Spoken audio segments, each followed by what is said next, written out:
Dan bahanna nyaeta aya daun cawu, kalapa, gula berem, sampe, parudan, peso, baskom jeung centong.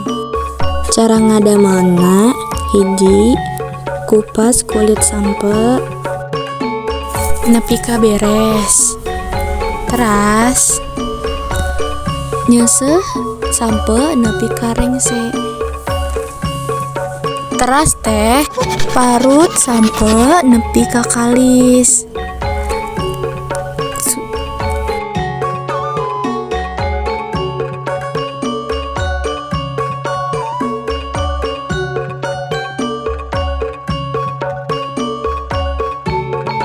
Nah, sanggeus sagalana beres diparut, lanjut deui. Teras parut kalapa anu tadi.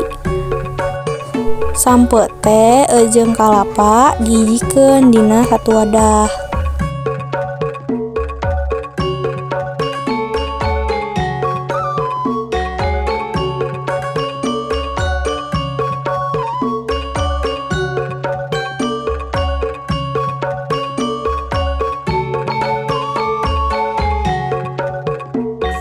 Teras saanggeus kalapana diparut,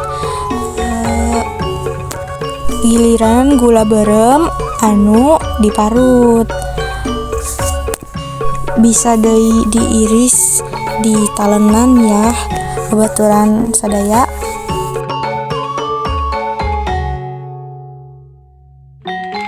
Sanggeus kitu asupkeun gula bodas sesuai takaran weh. Biasana mah 2 sampai 3 sinduh. Tos kitu aduk nepi ka rata.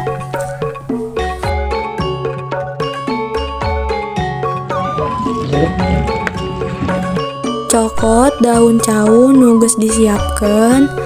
Salajengna candak adonan teras gulung kana daun cawu.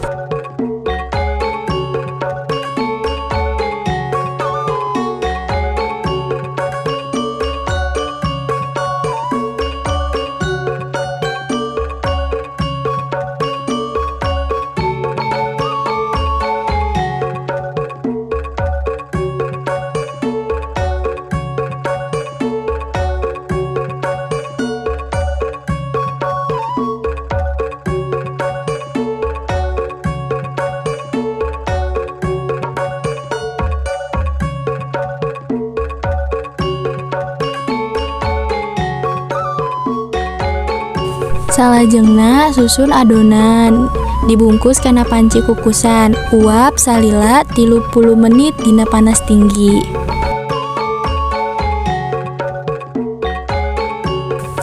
Tos deh asak. Cocok pisan kanggo rerencangan kopi atanapi teh.